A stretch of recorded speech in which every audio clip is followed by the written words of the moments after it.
ऐसे सभी वारकरी संप्रदाय के सभी मार्गदर्शक साधु संत सबको मैं हाथ जोड़कर नमन करता हूं, उनको अभिवादन करता हूं। हमारा पंढरपुर ये संतों की भूमि है। केवल पंढरपुर नहीं तो महाराष्ट्र ये एक साधु संतों की भूमि है। और हमारे साहित्य, संस्कृति, कला, महाराष्ट्र में हमारे संतों का बहुत बड़ा योगदान है। और इस संतों के लिए एक महत्वपूर्ण बात अगर कोई है तो पंढरपुर ये विशेष प्रेरणा का स्थान है। और मुझे बहुत खुशी हुई है कि आज पंढरपुर में 4 बार यात्रा होती है। आषाढ़ की यात्रा में लाखों लोग आते हैं और मैं बहुत भाग्यवान हूं कि ये जो पालकी मार्ग है, जहां से पैदल पैर में जूते भी नहीं होते, ऐसे हमारे वारकरी बंधु और बहनें सब बेचारे पैदल यहाँ आते हैं। उनकी सेवा में मुझे हमारे विभाग की ओर से ये पालकी मार्ग निर्माण करने का एक अवसर मिला है। ये मेरा परम भाग्य है। मुझे याद है कि जब हमारी सरकार आई तो प्रधानमंत्री जी ने हमारी सभी विभागों का एक बार रिव्यू किया था और उसमें उन्होंने विशेष रूप से ये सूचना की थी कि हमारे देश में जहां लाखों करोड़ों लोग विशेष रूप से हमारे यहाँ हमारे तीर्थाटन के लिए जाते हैं, वहाँ एक प्रकार से वो तीर्थ क्षेत्र हमारी संस्कृति और इतिहास की विरासत है। एक प्रकार से श्रद्धा से जाते हैं। वहाँ जाने वाले रोड अच्छे होने चाहिए, वहाँ साफ सफाई की व्यवस्था होनी चाहिए, वहाँ के विशेष रूप से टॉयलेट अच्छे होने चाहिए। इस बात के लिए उन्होंने विशेष रूप से आग्रह रखा और उन्हीं के मार्गदर्शन में इस सांस्कृतिक विरासत को मजबूत करने के लिए हमने भारतमाला परियोजना में माँ वैष्णो देवी, हमारा स्वर्ण मंदिर जो अमृतसर में है, कुरुक्षेत्र, ऋषिकेश, हरिद्वार से लेकर हमारी 4 धाम के पूरे जो तीर्थाटन के प्रमुख स्थल है, बोध गया जहाँ बुद्ध सर्किट के रूप में, पुष्कर, भुवनेश्वर, पुरी, श्रीगिरी, मदुरई, सब जगह पर हमने इसी प्रकार से योजना बनाई और करीब 50 धार्मिक स्थल जो थे वो भारतमाला परियोजना में समाविष्ट किए थे। ये जो 4 धाम बद्रीनाथ, केदारनाथ, गंगोत्री, यमुनोत्री की जो यात्रा होती है, हम करीब हमारे प्रधानमंत्री जी के मार्गदर्शन में करीब 12,070 करोड़ रुपए खर्चा करके हम करीब 673 किलोमीटर ये काम ऑलरेडी पूरे हुए आए हैं और बाकी जो है टोटल 827 किलोमीटर वो भी काम सुप्रीम कोर्ट की अनुमति मिलने के बाद तुरंत शुरू होंगे। और आप सब लोग साल भर कभी भी बद्रीनाथ, केदारनाथ और गंगोत्री और यमुनोत्री जा सकेंगे, ऐसी व्यवस्था हुई है। ये 4 धाम के साथ साथ अयोध्या हमारा श्रद्धा स्थान है। राम गमन मार्ग जो है करीब 250 किलोमीटर का, अयोध्या से चित्रकूट, फैजाबाद, सुल्तानपुर, प्रतापगढ़, मोहनगंज, मुरादगंज, राजापुर और चित्रकूट, ये भी हमने लगभग इसका भी काम शुरू किया है। इसके साथ राम जानकी मार्ग जो है वो उत्तर प्रदेश में अयोध्या से नेपाल में जो जनकपुर है, जहाँ माँ सीता का जन्म हुआ था, वहाँ तक का मार्ग भी हम बना रहे हैं और करीब 2000 करोड़ रुपए खर्चा करके वो भी काम कर रहे हैं। जो बुद्धिस्ट सर्किट है, भगवान गौतम बुद्ध का, विशेष रूप से पूरे दुनिया से यहाँ लोग आते हैं। बिहार में बोध गया, वैशाली, राजगीर भी काम शुरू किया है। इसके साथ राम जानकी मार्ग जो है वो उत्तर प्रदेश में अयोध्या से नेपाल में जो जनकपुर है, जहाँ माँ सीता का जन्म हुआ था, वहाँ तक का मार्ग भी हम बना रहे हैं और करीब 2000 करोड़ रुपए खर्चा करके वो भी काम कर रहे हैं। जो बुद्धिस्ट सर्किट है, भगवान गौतम बुद्ध का, विशेष रूप से पूरे दुनिया से यहाँ लोग आते हैं। बिहार में बोध गया, वैशाली, राजगीर, वाराणसी, मथिल, हमारे राज्य मंत्री अभी वहां तक जाकर आए हैं और नेपाल से लेकर चाइना की सीमा तक, मानस सरोवर तक हिंदुस्तान से हम जल्दी ही जा सकेंगे, ऐसे मार्ग भी बनाने का काम जोरों में शुरू है। आज मुझे खुशी है कि हमारे महाराष्ट्र में विशेष रूप से हमारे जो माहूर का रेणुका मंदिर हो तुळजापुर की हमारी देवी माता हो तुळजा भवानी, कोल्हापुर की अंबा देवी हो, संत एकनाथ महाराज का पैठण हो, गजानन महाराज का शेगाव हो, साईं बाबा का शिरडी हो, अनेक प्रकार के जो भक्ति मार्ग थे वो सब मार्ग हमने पूरे करने का प्रयास किया है। आज मुझे खुशी है कि महाराष्ट्र में सबसे महत्वपूर्ण ये भक्ति मार्ग संत ज्ञानेश्वर महाराज पालकी मार्ग और संत तुकाराम महाराज पालकी मार्ग, ये दोनों प्रमुख मार्गों का भूमि पूजन हमारे देश के प्रधानमंत्री आदरणीय नरेंद्र मोदी जी के हस्ते होने वाला है। इसकी मुझे बहुत खुशी भी है और विशेष रूप से उन्होंने इस कार्यक्रम के लिए समय दिया है, इसलिए मैं उनके प्रति आभार भी व्यक्त करता हूँ। जो ज्ञानेश्वर पालकी मार्ग है उसकी लेंथ 221 किलोमीटर है और उसका खर्चा 7,000 करोड़ रुपए है। जो 5 पैकेज थे उसमें से 4 पैकेज में काम शुरू हो गया है और बाकी 1 पैकेज का काम का टेंडर आ गया है। ये भी काम जल्दी शुरू हो जाएगा। अगले साल में निश्चित रूप से 1-1.25 साल के अंदर इस मार्ग को आपके आशीर्वाद से, संतों के आशीर्वाद से पूरा करने की हम भरकस कोशिश करेंगे, ये मैं विश्वास आपको देना चाहता हूँ। संत तुकाराम महाराज पालकी मार्ग ये 130 किलोमीटर है, इसकी कीमत करीब 5,000 करोड़ रुपए है, उसमें 3 पैकेज है और आज इसका भी भूमि पूजन होकर उसके भी सब कामों की शुरुआत हो जाएगी। इस पालकी मार्ग पे जो पालकी के लिए मुक्काम के लिए जो तल बनाए जाते हैं वारकरी मुक्काम के लिए, वो राज्य सरकार ने तीर्थ क्षेत्र विकास आराखड़ा में उसके लिए करीब 1428 करोड़ रुपए मंजूर किए हैं। आज मुख्यमंत्री यहाँ उपस्थित है, मेरा उनसे अनुरोध है कि रोड का काम तो हम कर रहे हैं, पर ये जो पालकी के लिए जो तल है, जो व्यवस्था है, उस काम में अगर आपने ऑलरेडी उसको मंजूर भी किया है राज्य सरकार ने, अगर उसका भी हो जाएगा तो निश्चित रूप से हमारे पालकी मार्ग पर जो वारकरी बंधु आते हैं उनको बहुत बड़ा उसके कारण सुविधा मिलेगी। इसका वो जरूर विचार करेंगे, ऐसा मुझे विश्वास है।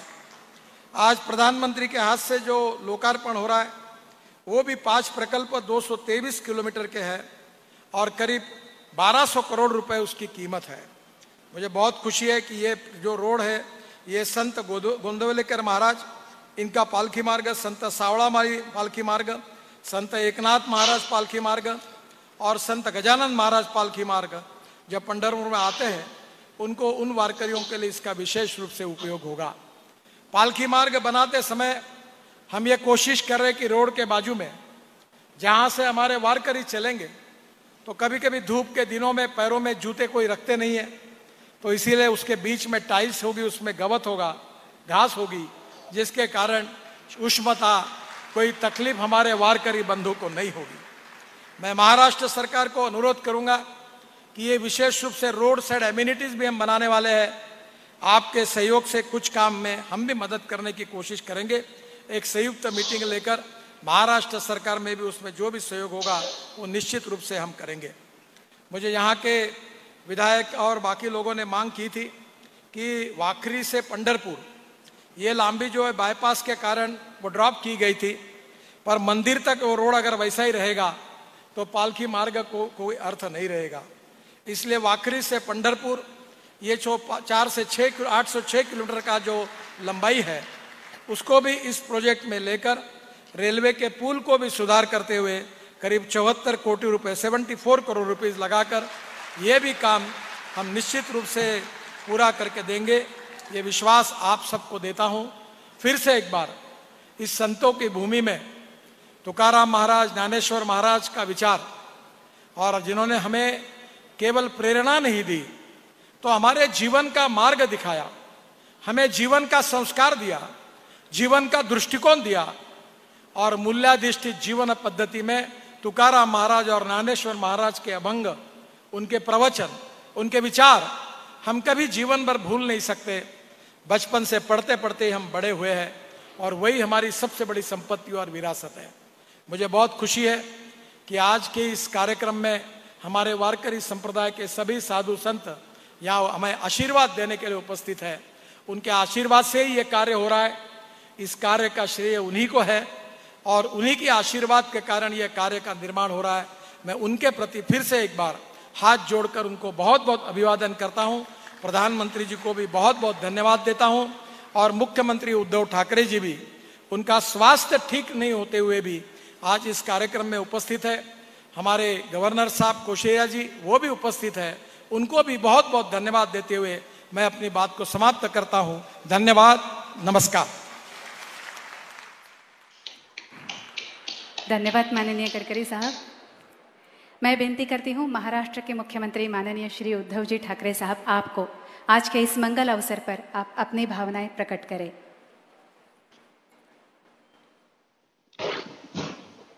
आपल्या देशाचे पंतप्रधान आदरणीय नरेंद्रभाई मोदीजी, केंद्रीय रस्ते आणि परिवहन मंत्री नितीनजी, राज्यपाल महामहिम कोश्यारीजी, सर्वच व्यासपीठावरील उपस्थित मान्यवर, वारकरी संप्रदायातील साधू संत बांधवांनो भगिनीनो, देवेंद्रजी सॉरी तुमचं नाव घ्यायचं राहिलं, महाराष्ट्रातले विरोधी पक्षनेते आमचे सहकारी देवेंद्रजी, सर्वच उपस्थित मान्यवर, बांधवांनो आणि भगिनीनो, नितीनजी एक खरोखर पुण्य काम आपण हाती घेतलेलं आहात आणि आपण काही अपेक्षा व्यक्त केलेल्या आहेत महाराष्ट्र राज्य सरकारकडून। साहजिकच आहे, ही जबाबदारी आपल्या सगळ्यांची आहे। गेले अनेक शतकं ऊन वारा पाऊस, रस्त्यातील काटेकुटे खड्डे खळगे यांचा कसलाही विचार न करता आपली परंपरा ही जोपासणारी आपले हे वारकरी, मग त्याच्यातले अनेक साधू संत यांच्या मार्गावरती असलेले सगळे अडथळे दूर करणं हे आपलं कर्तव्य आहे आणि या कर्तव्यामध्ये आपण पुढाकार घेतलेला आहात आणि मी जाहीर वचन देतो की महाराष्ट्र सरकारकडून साहजिकच आहे, ही जबाबदारी आपल्या सगळ्यांची आहे। गेले अनेक शतकं ऊन वारा पाऊस, रस्त्यातील काटेकुटे खड्डे खळगे यांचा कसलाही विचार न करता आपली परंपरा ही जोपासणारी आपले हे वारकरी, मग त्याच्यातले अनेक साधू संत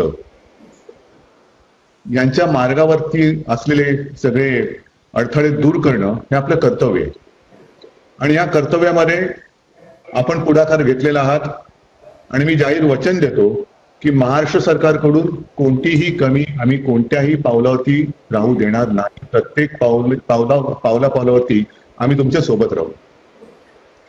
या वारीचं दर्शन मी स्वतः घेतलेलं आहे।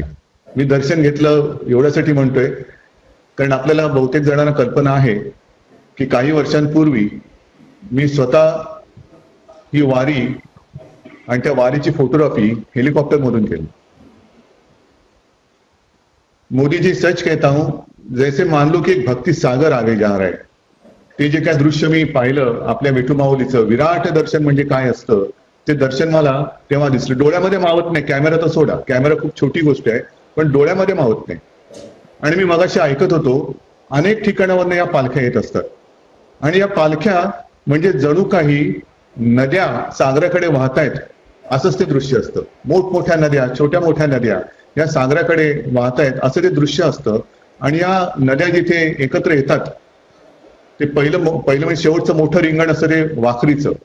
नितीनजी, ही गोष्ट आपण एक अत्यंत चांगली केली, अत्यंत चांगला निर्णय केला की वाखरी ते पंढरपूर हा मार्ग सुद्धा मोठा करण्याचा निर्णय घेतला। हा अतिशय महत्वाचा निर्णय, कारण सगळ्या नद्या तिथे येतात आणि तिथेच एक मोठा भक्तिसागर होतो। भक्तिसागरच म्हणायला पाहिजे, दुसरा शब्द मला तरी काय सुचत नाहीये। आणि या पालखीचा थोडासा अनुभव मी पायी सुद्धा घेतलेला आहे। ज्याने हा अनुभव म्हणजे इथे वारकऱ्यांच्या बाबतीत तर काय बोलायचंच नाही, पण खास करून राजकीय नेते आणि इतर शहरी लोकांबद्दल मी म्हणतोय की आपण एका वेगळ्या दुनियेत राहतो, ऐहिक सुखाच्या मागे लागतो, पण हा आपला वारकरी समाज जो आहे तो त्याच्या पलीकडे गेलेला आहे। मी बघितलं, स्वतः बघितलं, थोडं सगळं तर काय पावलं चालता येणं शक्यच नाही, पण थोडासा जो काय त्यांच्यासोबत चालण्याचा प्रयत्न केला, देहभान हरपून म्हणजे काय ह्याचा प्रत्यय तिकडे येतो। अक्षरशः देहभान हरपून हे एकच म्हणजे पाण्याला खळखळाट असतो, पण ह्या भक्तिसागराच्या पाण्याला एक विठू नामाच्या गजराचा एक सुंदर नाद असतो। ते नाद, तो नाद ब्रह्म, त्याच्यामध्ये आपल्याला सुद्धा जोपर्यंत आपण त्याच्यात असतो आपणही देहभान हरपून जातो। रस्ते तर चांगले असलेच पाहिजेत, पण हा जो भक्ती मार्ग आहे त्या मार्गावरून आजपर्यंत आपल्या देशाने वाटचाल केलेली आहे आणि ही वाटचाल पुढे सहजतेने व्हावी याच्यासाठी आज आपण पुढाकार घेतला, त्याच्यावर खरोखर तुम्हाला मनापासून धन्यवाद देतो. असं देशात तर नाही, जगात सुद्धा दुसरं उदाहरण नसेल की लाखो वारकऱ्यांचे चरण स्पर्श ज्याला होतो, असं एकमेव हे उदाहरण असेल, अशी एकमेव ही हा आपला सोहळा असेल की जिकडे पूर्ण कुठून येतात आणि लाखो चरण आपल्या वारकऱ्यांचे लागतात. आणि आपल्यामध्ये एक अशी मान्यता आहे की वारीला जरी जाता आलं नाही तरी जो वारी करून येतो त्याला आल्यानंतर नमस्कार करतो, कारण त्याच्या रूपात आपण विठोबाला बघतो.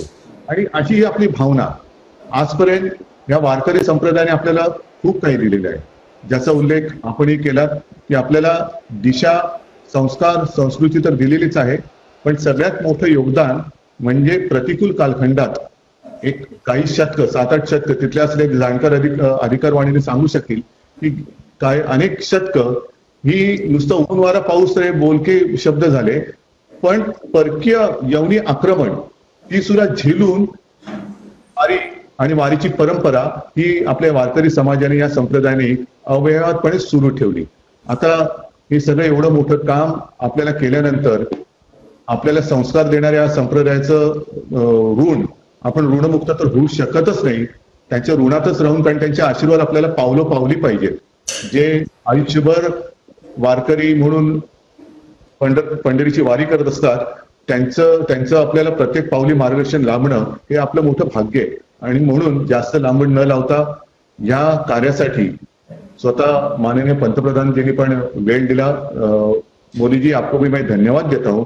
आणि हे काम लवकरात लवकर पूर्ण होण्यासाठी मला खात्री आहे विठू माऊली आशीर्वाद दिल्याशिवाय राहणार नाही.